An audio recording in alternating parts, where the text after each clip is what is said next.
여러분, 백화점이나 카지노에 가면 일반 건물에 들어갔을 때 볼 수 있는 것 중에 볼 수 없는 것들이 있답니다. 그게 뭔지 아십니까? 두 가지를 얘기하는데, 하나는 시계가 없고요, 또 하나는 창문이 없습니다.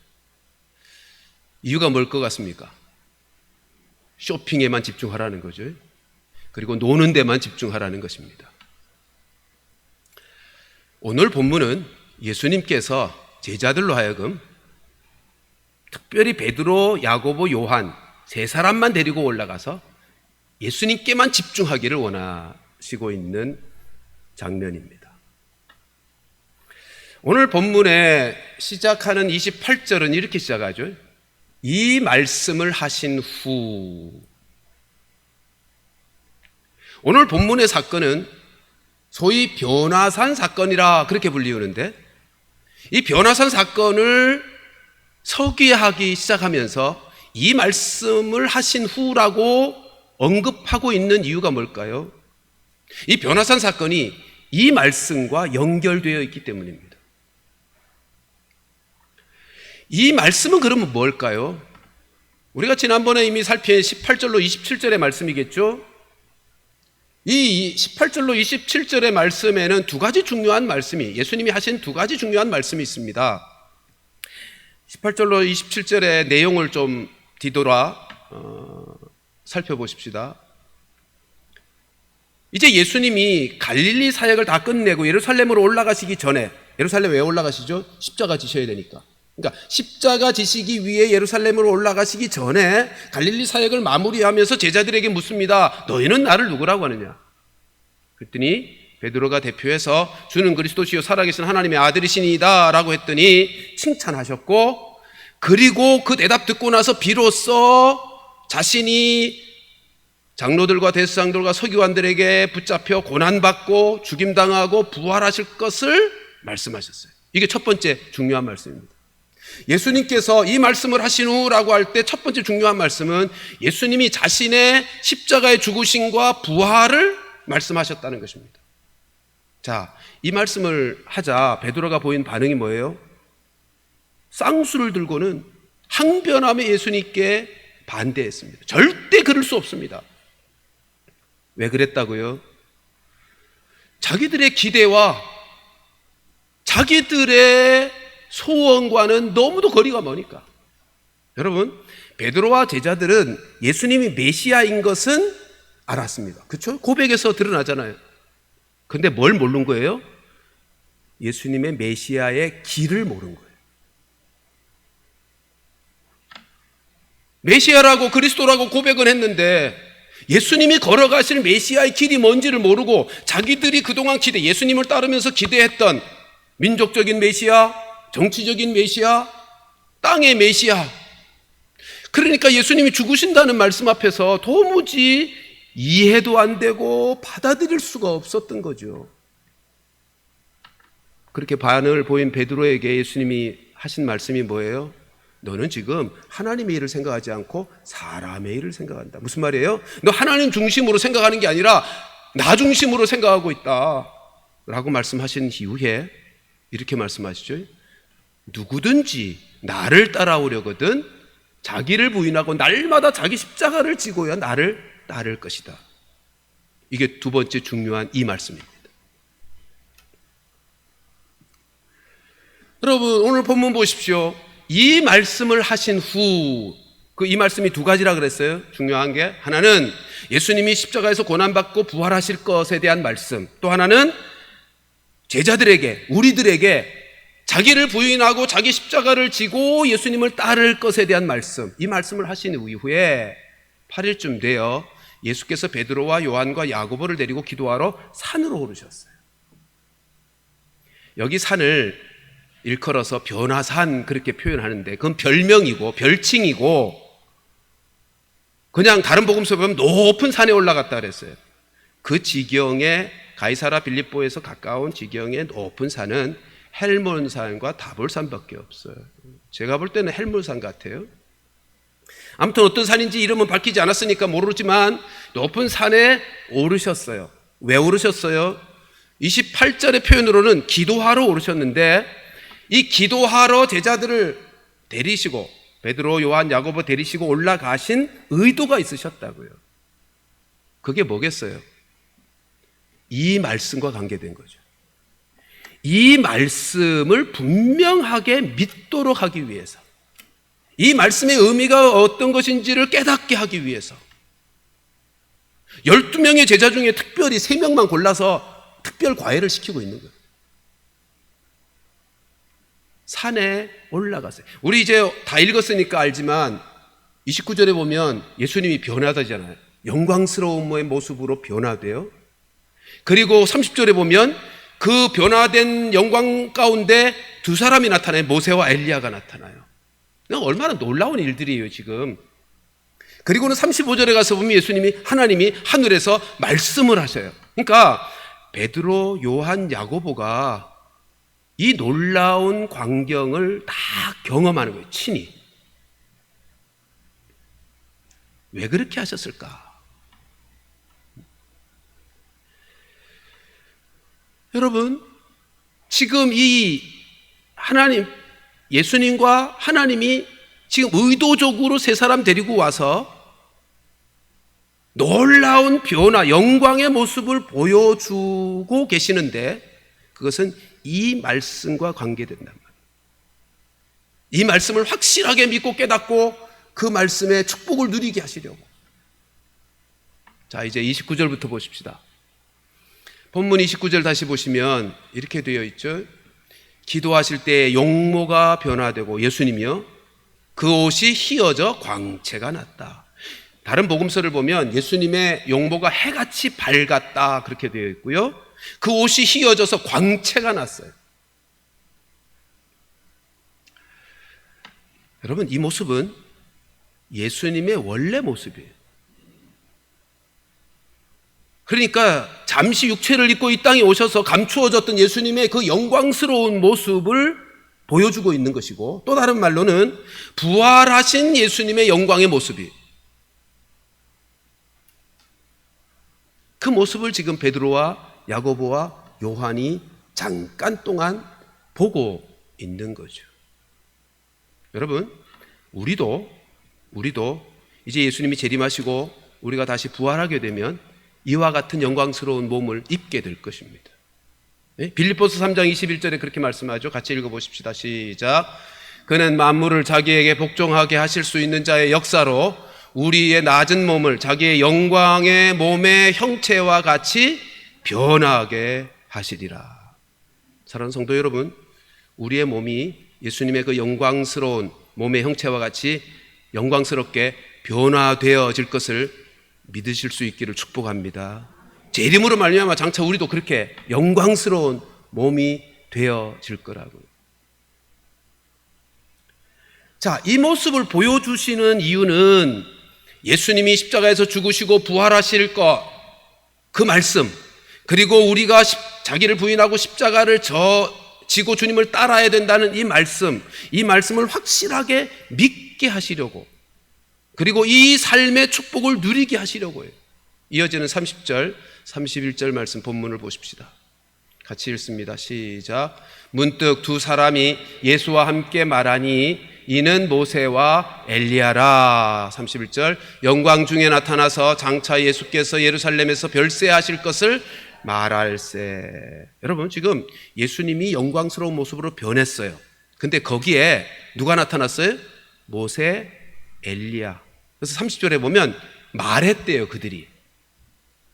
모세도 말하고 엘리야도 말하고, 그리고 31절에 보면 예수님도 말씀하시고.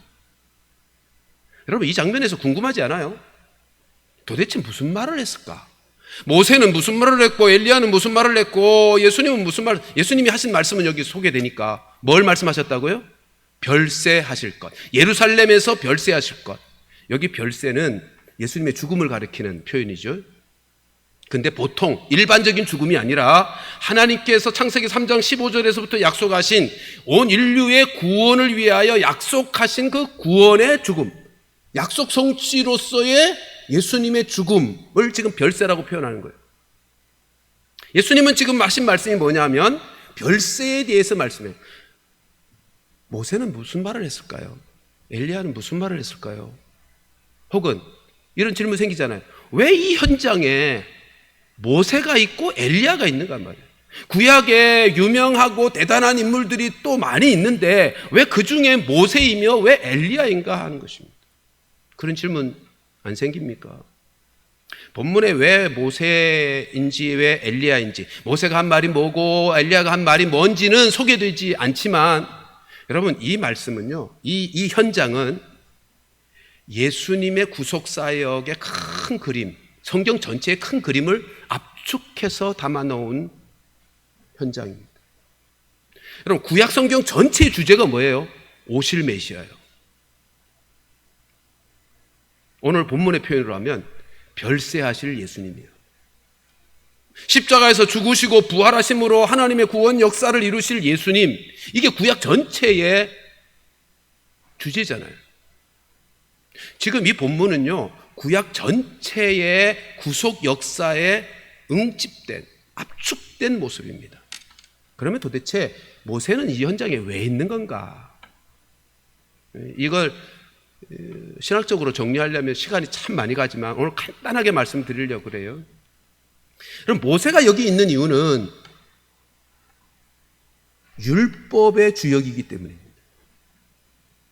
모세가 누구죠? 출애굽의 지도자잖아요.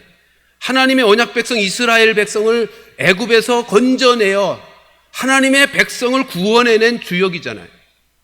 그런데 출애굽에서 시내산에 이르게 되죠. 하나님이 어떻게 하시죠? 모세를 시내산에 따로 부릅니다. 그리고는 그에게 율법을 주십니다. 여러분 그래서 율법을 표현할 때 성경은 모세 율법이라고까지도 표현해요. 여러분 율법은 누가 주시는 거예요? 하나님이 주신 것인데도 모세가 하나님으로부터 받았기 때문에 율법을 모세 율법이라고도 표현한다고요. 그러니까 지금 모세가 여기 왜 있는 거냐 하면 율법을 받은 자로 하나님과 구원받은 백성 사이에 하나님이 주신 율법을 받은 자로 서 있는 거예요. 의미는 이런 거죠. 하나님의 백성들이 어떻게 살아야 되는가를 가르쳐 주신 것이 율법이잖아요. 지금 모세는 구원받은 하나님의 백성들 앞에서 하나님으로부터 하나님의 백성은 어떻게 살아야 돼를 가르쳐 주시는 율법을 받았어요. 그래서 지금 여기 있는 거예요. 그럼 엘리야는요? 자, 근데 모세가 율법을 받았을 때 이스라엘 백성들, 하나님과 이스라엘 백성들 사이에 언약을 맺거든요.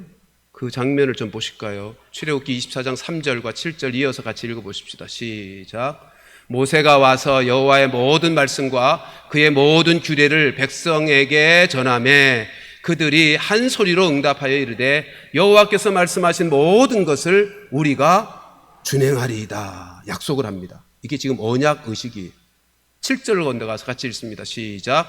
언약서를 가져다가 백성에게 낭독하여 듣게 하니 그들이 이르되 여호와의 모든 말씀을 우리가 준행하리이다. 시내산에서 사실은 하나님의 언약 백성이 어디서부터 출발하죠? 아브라함 때부터요. 근데 이제 아브라함에게 약속하신 대로 큰 민족이 이루었잖아요. 그래서 가나안 땅에 들어가면 하나님이 약속하신 하나님 나라가 1차적으로 완성이 되잖아요. 그러니까 출애굽한 다음에 하나님의 언약 백성들을 구원한 다음에 율법을 주시면서 약속을 했다고요. 백성들이 근데 준행하겠다고 약속을 했어요.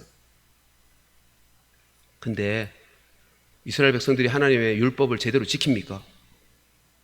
못 지키죠. 하나님의 율법, 하나님 말씀대로 살지 않아요. 그것을 증명하는 인물이 엘리야. 열왕기상 19장 14절 말씀 보십시다. 같이 한번 읽습니다. 시작. 그가 대답하되 내가 만군의 하나님 여호와께 열심히 유별하오니 이는 이스라엘 자손이 주의 언약을 버리고 주의 제단을 헐며 칼로 주의 선지자들을 죽였음이오며 오직 나만 남았거늘 그들이 내 생명을 찾아 빼앗으려 하나이다. 여러분 이 말씀이 어떤 말씀이냐면 엘리야 선지자가 한 말인데 아합 왕 시대예요. 아합과 이사벨 시대예요. 14절 전반절에서 뭐라 그러죠? 엘리야가 이스라엘 자손이 주의 언약을 버렸다. 하나님, 이 백성들이 주님의 언약을, 주의 말씀을, 주의 율법을 버렸습니다. 그리고 하반절에는 뭐라 그러죠? 주의 제단을 헐어버렸습니다. 그리고 칼로 주의 선지자들을 죽여버렸습니다. 무슨 말이에요? 그 언약 백성, 구원받은 하나님의 백성들이 율법을 다 버렸고 어겼고 배교했다는 거예요. 그러니까 엘리야가 여기 지금 왜 있는 거냐면,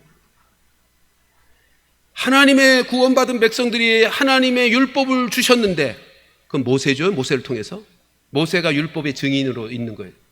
근데 그 백성들이 약속한 대로 그 말씀을 다 지키지 못했어요. 아니, 버렸어요. 하나님, 이 백성들이 하나님의 말씀을 버렸어요 라고 하는 것의 증인으로 지금 엘리야가 딱 서 있는 거예요.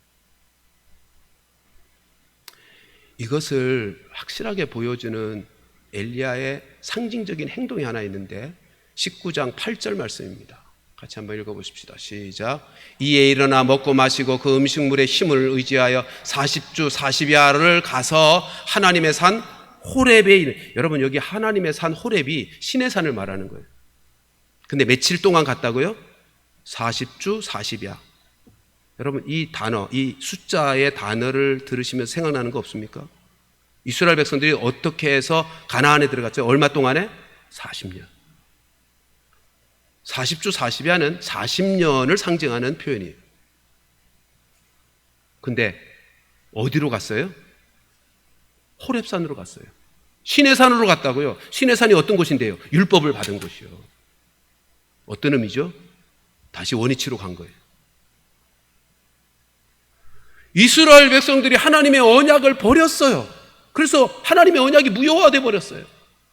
그것의 증인으로 지금 엘리야가 서 있는 거예요. 예수님은 왜 거기 함께 계신 거죠? 예수님은 뭘 말씀했다고요? 별세에 대해, 예루살렘에 올라가서 십자가에서 죽으시고 부활하실 것에 대해서 말씀하고 있다고요. 그러니까 이런 거죠. 모세는 이렇게 말하는 거예요. 그 현장에서 다시 이 내용을 담아서 꾸미면, 모세는 예수님, 이 백성들이 하나님의 언약 백성이에요. 하나님의 율법도 주셨잖아요. 모세는 그렇게 말하고 있는 거고요. 엘리야는 하나님, 그런데 이 백성들이 다 하나님을 버렸어요. 율법을 버렸어요. 하나님의 언약을 무효화시켜 버렸어요. 그러니까 예수님 뭐라 그러시겠어요? 그래, 그래서 내가 필요한 거야. 그래서 내가 십자가 지러 예루살렘에 올라가야 되는 거야. 지금 그 말씀하고 있는 거예요. 다시 말씀드립니다. 이 변화산 사건의 의미는 그 두 가지 말씀, 예수님께서 십자가에서 죽으시고 부활하신다는 그 말씀, 제자들은 아직도 이해 못하고 있는 그들에게 이것이 메시아의 길인 것을 분명하게 확증시켜 주시기 위해서 세 제자를 데리고 변화산에 오르신 거랍니다. 거기서 대화를 나누는 내용이 그런 것들이었어요. 자, 그러면 우리 이제 이런 질문해 보십시다. 그럼 왜 이스라엘 백성들은 못 지켰을까? 네? 하나님의 율법 주셨을 때 구원받은 백성으로서 감격해서 우리도 하나님 말씀 잘 지키며 살게요 라고 약속했는데, 그럼 우리도 똑같잖아요. 그죠? 그러니까 우리를 생각하면서 이 말씀을 살필 필요가 있어요. 이스라엘 백성들은 왜 못 지켰을까? 우리도 왜 못 지킬까? 지킬 수 없어서 그래요. 이 부분에 있어서 다윗은 시편 151편 5절에서 이렇게 고백하죠. 시편 51편 5절 같이 읽어보십시다. 시작. 내가 죄악 중에서 출생하였으며 어머니가 죄 중에서 나를 잉태하였나이다. 지금 다윗이 고백합니다. 내가 죄악 중에서 출생하였습니다. 죄 중에서 잉태되어진 존재입니다. 왜 그렇게 됐죠? 아담과 하와 때문에. 아담과 하와가 에덴 동산에서 하나님의 말씀을 버렸잖아요. 그리고 자기가 원하는 대로 선악과를 따먹었어요. 그 이후로 모든 인생들은, 아담의 자손된 모든 인류는 죄 중에서 잉태되고 죄악 중에서 출생하여 하나님의 말씀을 따라 살아가는 인생으로가 아니라 자기가 원하는 대로 살고자 하는 이 부패하고 타락한 죄성, 악한 죄성을 가지고 태어난다는 거예요.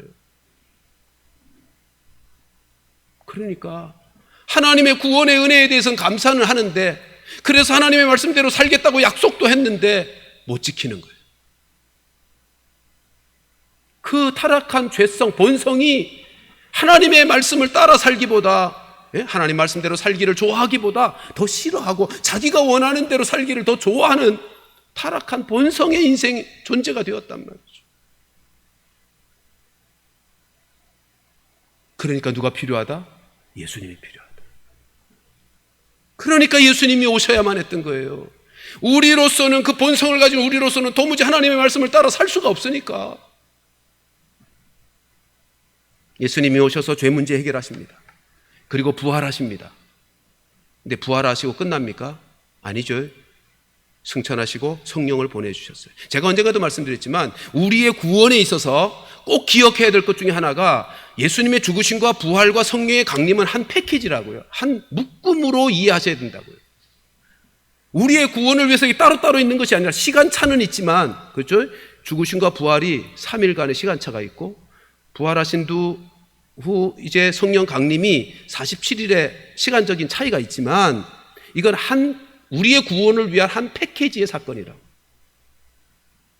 로마서 8장 3절 4절 말씀 보십시다. 같이 읽습니다. 시작. 율법이 육신으로 말미암아 연약하여 할 수 없는 그것을 하나님은 하시나니 곧 죄로 말미암아 자기 아들을 죄 있는 육신의 모양으로 보내어 육신의 죄를 정하사 육신을 따르지 않고 그 영을 따라 행하는 우리에게 율법의 요구가 이루어지게 하려 하심이니라. 3절 다시 보세요. 육신은 연약해서 율법을 지킬 수가 없어요. 그 타락한 악한 죄의 본성 때문에, 자기가 원하는 대로 살고자 하는 본성 때문에 하나님의 주신 바, 하나님의 백성으로 살아야 될 삶의 율법을 지킬 수가 없어요. 근데 하나님은 하신대요. 하신 내용이 뭐예요? 죄로 말미암아 자기 아들을 죄 있는 육신의 모양으로 보내어 육신의 죄를 정했어요. 그러니까 예수님을, 죄 없으신 하나님의 아들을 이 땅에 보내서 똑같은 인생으로 보내서 그 육신의 죄를 정했단 말이에요. 예수님에게 죄의 심판을 행하셨어요. 그래서 죄 문제 해결하신 거예요.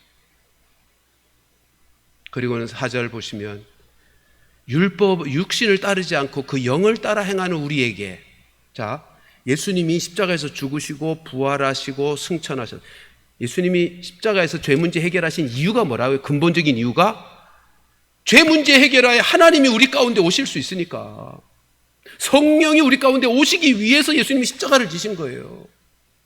그러니까 이게 한 패키지라니까요. 그래서 예수님을 그 육신의 죄를 정하시고 죄를 물으시고 심판하시고, 그 다음에는 우리가 죄 없는 용서받은 하나님의 자녀가 된 다음에 성령을 보내주셨잖아요. 그래서 4절 말씀은 그거예요. 육신을 따르지 않고, 이제는 육신을 따르지 않고 영을 따라 행하는 우리가 될 수 있었던 거죠. 영을 따라 행하면 어떤 결과가 가져와요? 율법의 요구, 하나님의 백성으로 살아야 될 삶의 요구를 이루어질 수 있게 된단 말이죠.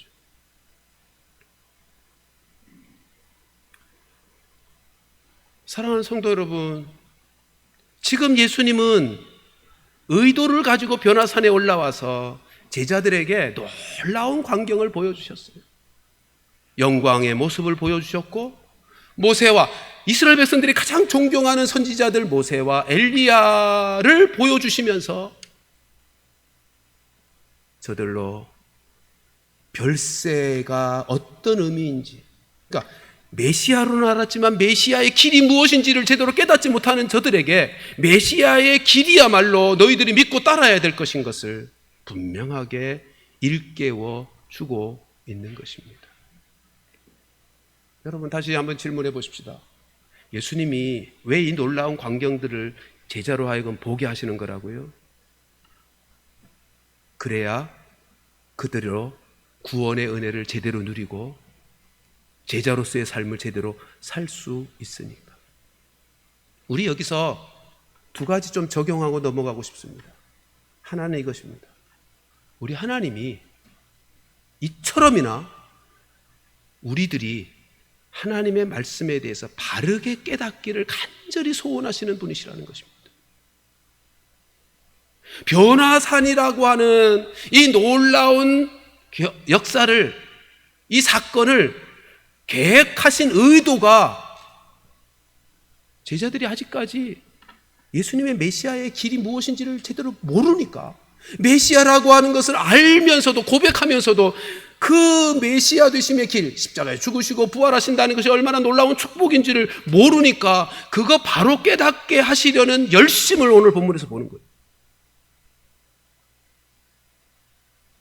우리들도 마찬가지예요. 하나님이 우리에 대해서도 마찬가지 마음을 가지고 계세요.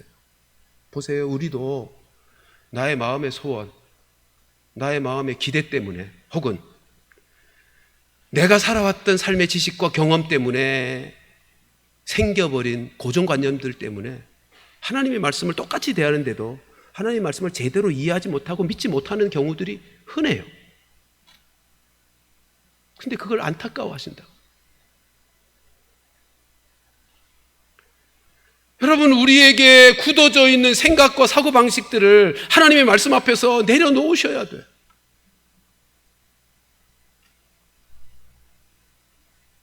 성령께서 진리의 영으로서 우리에게 깨닫게 해주시려고 오신 분이시잖아요. 근데 우리가 우리의 굳어져 있는 생각과 가치관과 의식 속에서 하나님의 말씀을 해석하고 하나님의 말씀을 판단하는 것 내려놓고 겸손하게 말씀을 대할 때 성령님 깨닫게 해주세요. 이 말씀으로 하나님께서 나에게 주시고자 하는 의미가, 능력이 무엇인지를 알려달라고 겸손하게 기도해야 되는 것. 하나님께서 우리도 하나님의 말씀을 바르게 깨닫기를 얼마나 간절히 원하시는지를 이 본문의 변화산 사건을 통해서 깨닫고, 말씀을 대할 때마다 겸비하게 성령의 도우심, 진리의 영이신 그분의 깨우치심에 도우심을 구하는 성도들 되시기를 주님의 이름으로 축원합니다. 두 번째 적용은 33절입니다. 오늘 본문 33절에 보면 베드로와 제자들의 반응이 나오죠. 같이 읽어보십시다. 시작. 두 사람이 떠날 때에 베드로가 예수께 여짜오되 주여 우리가 여기 있는 것이 좋사오니 우리가 초막 셋을 짓되 하나는 주를 위하여 하나는 모세를 위하여 하나는 엘리야를 위하여 하사이다 하되 자기가 하는 말을 자기도 알지 못하더라. 여러분, 이 상태가 어떤 상태인 거죠? 너무 좋은 거죠. 지금 베드로가 볼 때 그 영광, 해처럼 빛나고 광채가 나는 이 영광스러운 모습을 보니까 너무 좋은 거예요. 그래서 뭐라 그랬다고요? 주님, 여기 초막 셋을 지어서 주를 위하여 엘리야 모세를 위해서 지읍시다. 근데 뭐라고 성경이 기록하고 있죠? 자기가 무슨 말을 하는지도 모르는 거예요. 그러니까 너무 좋긴 한데 황홀경에 빠져 있는 거예요. 지금 자기가 무슨 말을 하는지조차 모를 만큼 황홀경에 빠져 있어요. 여러분, 여기서 우리가 하나 생각할 수 있는 건 하나님 나라의 영광이라고 그랬잖아요. 오늘 본문의 변화산의 영광이 잠깐 동안 맛보여 준 것만으로도 이렇게 좋은데 하나님 나라를 우리가 누리며 산다면 얼마나 좋겠는가. 여러분, 예수님께서 이 땅에 오신 이유가 뭐라고요? 이 땅에 하나님 나라가 임하게 하려고. 예수님이 외치신 첫 번째 외침이 천국이 가까웠다, 하나님 나라가 가까웠다, 그리고 하나님 나라가 너희 가운데 임했다. 예수님의 통치가 시작이 되면서 하나님 나라가 이 땅에 임한 거예요. 하나님 나라의 맛을 이렇게 조금만 보아도 황홀경에 빠질 만큼 좋은데 우리가 하나님 나라를 누리며 산다면, 그 나라 속에서 함께 산다면 얼마나 좋을 건가 말이죠.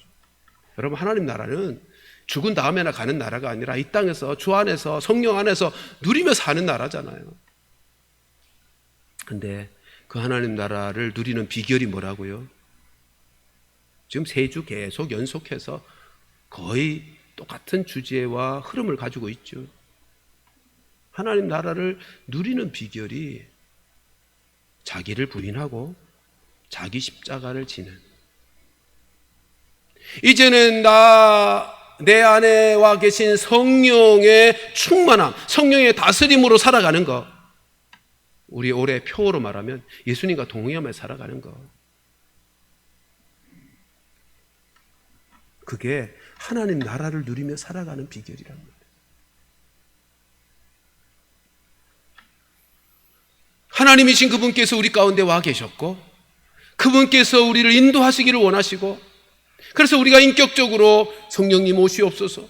제가 우리 성령 강림 주일에 말씀을 드렸더니 또 어떤 분 아니 성령이 우리 가운데 와 계신데 뭘 또 오시옵소서 그래요. 제가 거듭거듭 말씀드리잖아요. 성령이 오셨다 내 안에 계신다는 것은 공간적인 개념이 아니라고 관계의 개념이란 말이에요. 성령 하나님이 늘 우리 가운데서 우리와 함께 사실 수 있는 관계가 되었다는 거지 공간적으로 여기 계시면 저기 안 계시나요? 그거 아니고요. 사랑하는 성도 여러분, 매일 매순간 성령의 은혜를 구하면서 성령의 다스림 안에 살면서 코로나 사태지만 하나님 나라를 누리며 살아가는 성도들 되시기를 주님의 이름으로 축원합니다. 이제 마지막으로 35절 말씀, 오늘 본문 35절 말씀 보십시다. 같이 한번 읽습니다. 시작. 구름 속에서 소리가 나서 이르되 이는 나의 아들 곧 택함을 받은 자니 너희는 그의 말을 들으라 하고. 오늘 이걸 설교 제목으로 삼았죠. 제가 볼 때 제일 중요한 말씀이기 때문입니다. 하나님께서 제자들에게 말씀합니다. 이는 나의 아들 곧 택함을 받은 자다. 지금 뭘 말씀하는 거죠? 내가 보낸 메시아 맞다. 확증을 시켜주고 계시는 거죠.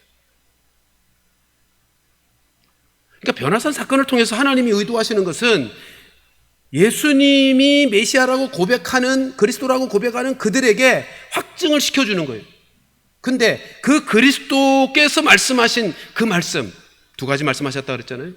그 말씀을 믿을 것을 확증시켜주는 사건이에요. 그래서 뭐라 그래요? 너희는 그의 말을 들으라. 한번 따라 합시다. 너희는 예수님의 말씀을 들으라. 여러분 이 말씀은 영원토록 진리가 될 것이죠. 그죠?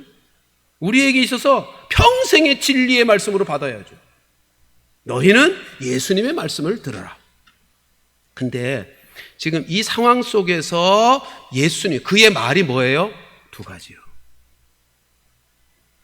지금 베드로와 요한과 야고보에게 예수님이 변화산상을 통해서 놀라운 영광을 보게 하고 모세와 엘리야가 나타난 것들을 보게 하면서 이 예수님이 내가 보낸 메시아 맞아 확증해 주고는 덧붙여서 뭐라 그래요? 그의 말을 들어. 그의 말을 믿어. 그의 말을 따라야 돼. 근데 그의 말, 예수님의 말씀이 뭐라고요? 두 가지요. 예수님은 십자가에 고난받고 십자가에 죽으시고 부활하실 것.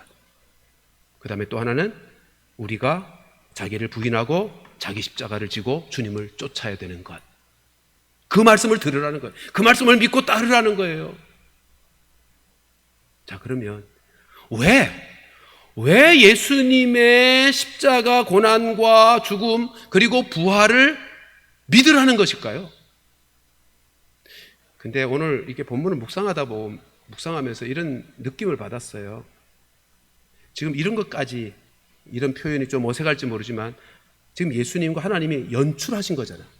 의도를 가지고 이거 아직까지 예수님의 메시아 길에 대해서 동의하지 않고 받아들이지 못하고 이해하지 못하는 제자들에게 분명하게 깨닫고 믿게 하시려고 연출을 하고 계시는 거예요.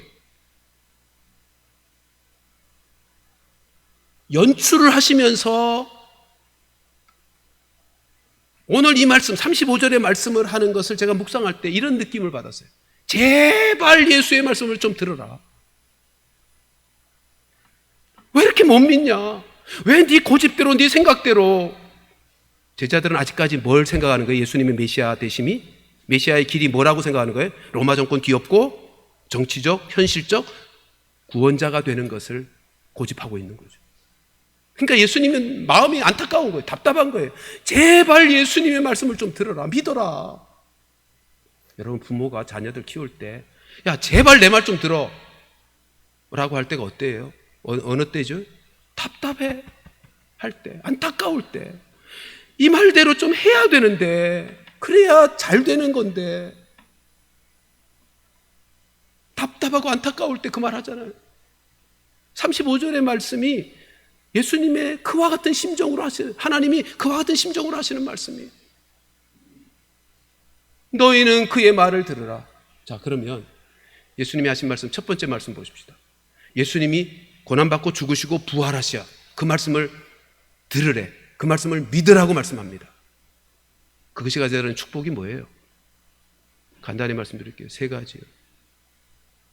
하나는 하나님의 사랑을 그래야 깨달아요. 예수님께서 당신의 하나밖에 없는 아들 예수님으로 십자가에 매달아 신음하고 고통하는, 그래서 하나님이 성경에 보면 어떻게 한다 그러죠? 얼굴을 돌리셨어요. 그럴 정도로 고통스러운 그 십자가 형틀에 당신의 하나밖에 없는 아들을 내어주시기까지 우리를 사랑하셨단 말이에요. 예수님이 죽으시고 부활하시니 그리스도의 메시아 길을 우리가 듣고 믿고 깨달을 때 주어지는 첫 번째 축복은 하나님의 사랑을 그때야 제대로 깨닫는 것. 두 번째는 우리가 얼마나 가치 있는 존재인지를 깨닫게 되죠. 예수님이 십자가 왜 지셨어요? 우리를 당신의 것으로 다시 사시려고. 값주고 사셨다자고 말씀하잖아요. 핏값 주고, 하나님이신 그분의 핏값 주고 사신 존재가 우리들이라고요. 그러니까 누가 뭐라 그래도 우리의 가치는 예수님의 생명값이에요. 이게 얼마나 놀라운 축복이에요. 세 번째로는 그래서 우리가 성령으로 살 수 있게 된 거예요.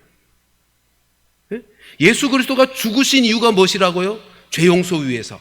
죄 용서는 왜요? 하나님이신 그분이 우리 가운데 오실 수 있기 위해서. 그러니까 우리로 성령으로 살 수.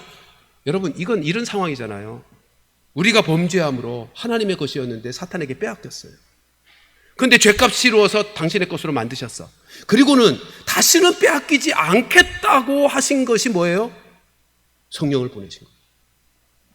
다시는 죄 가운데 사단에게 빼앗기지 않겠다고, 내가 너와 늘 함께 있겠다고 하시면서 우리에게 보내주신 것이 성령이시랍니다.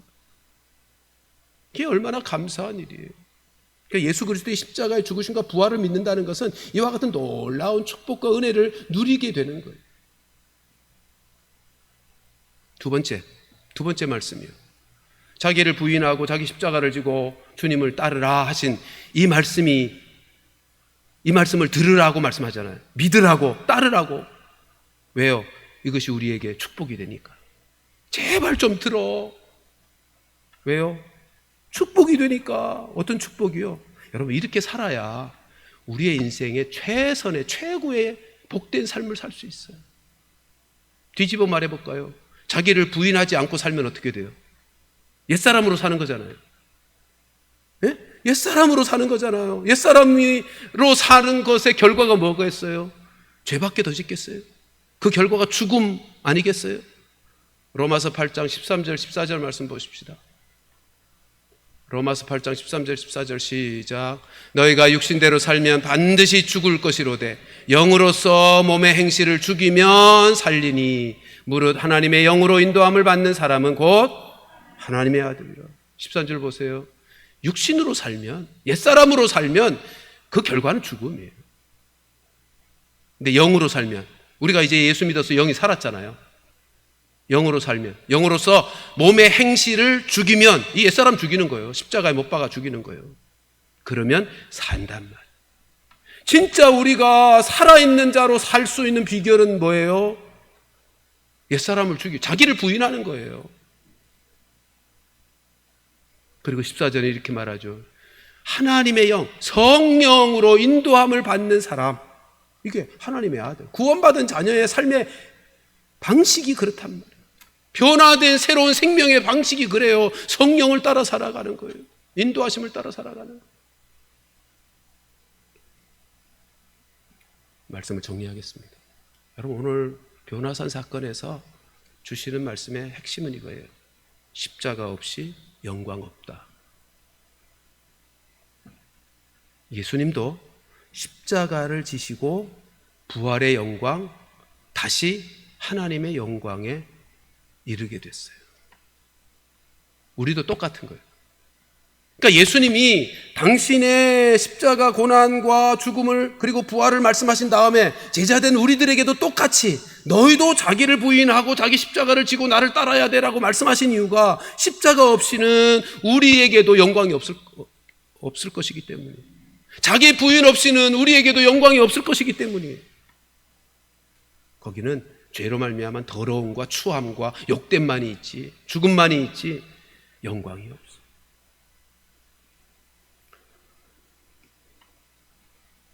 사랑하는 성도들이여, 우리 하나님께서는 우리가 이 구원의 도리를 분명하게 바르게 깨닫기를 간절히 원하고 계세요. 내가 원하는 거 얻기 위해서 주님을 따르는 것, 그것에 대해서 우리 하나님이 너무 안타까워 하신다고요. 제발 너희는 예수님의 말을 들으라.